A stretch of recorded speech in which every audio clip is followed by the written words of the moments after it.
Okay, we're going to talk about cleaning reusable syringes like this pistol grip syringe. These are typically used for vaccinations like blackleg and respiratory disease vaccines. And as you all know that use them, they repeat the dose, and that's why they're so convenient and why they're used that way. We would prefer not to use antibiotic or other pharmaceutical products in the same syringes that we're going to use for vaccines, to keep those ingredients separate.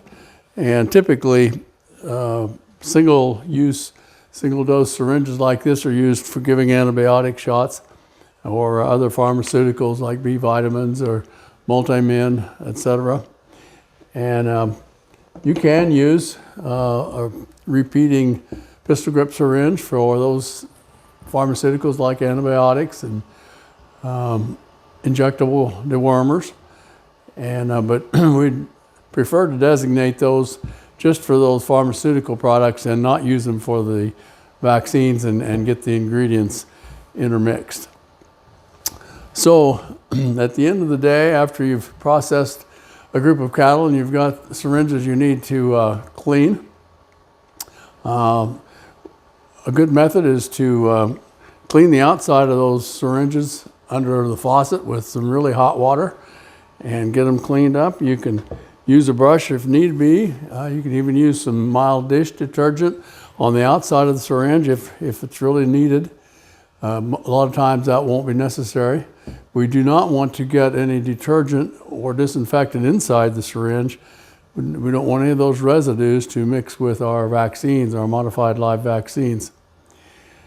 So when we usually have a small array of syringes, depending on how many different products, vaccines we're going to give, I think it's a good idea to keep a designated syringe for blackleg or the Clostridial products, just for those products, because they're killed with their bactrians with adjuvants in there, and we would prefer not to get those residues mixed with modified live vaccines, and so it's easiest to do that just by designating a syringe for blackleg, and then one for respiratory vaccine, for example, and one for any other additional products like Endovac that you might be using.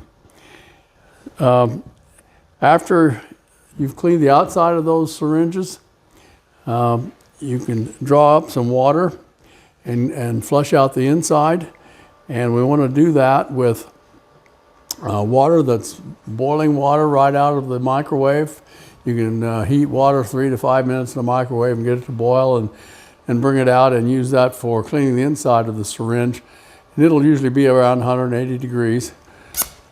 And so you just draw that up like so and flush it out. Do that 2 or 3 times.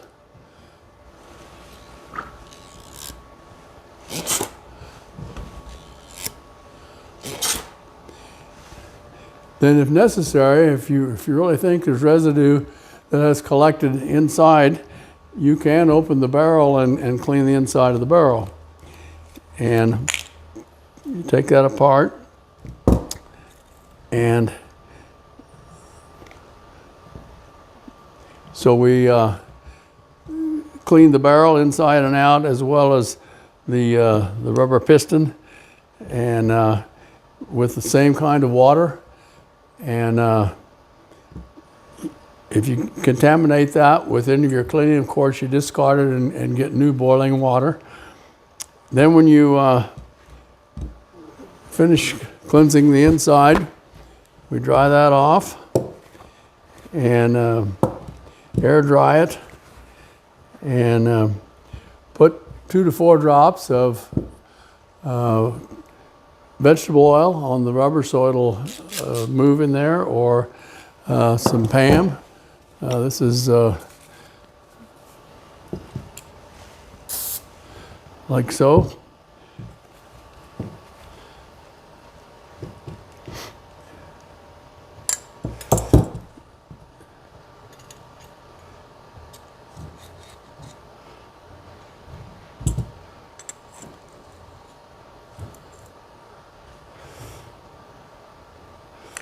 Assemble that syringe back together again.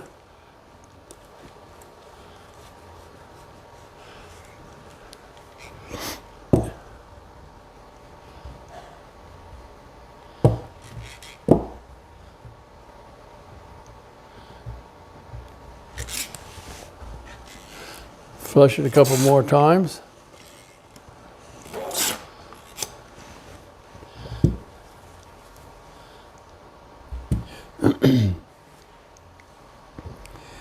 So that's ready to store then for the next use. We can put it in a Ziploc bag like this and roll the top shut a little bit or close it.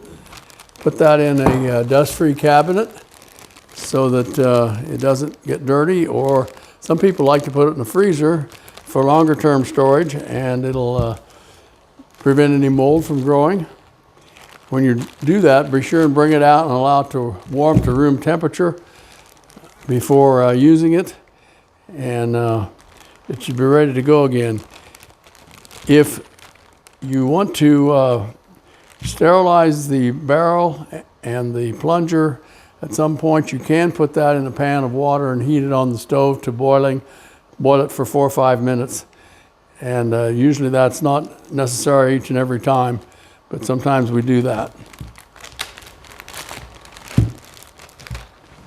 Hopefully that will be a convenient way to approach keeping your syringes clean and avoid any injection site problems. Thank you.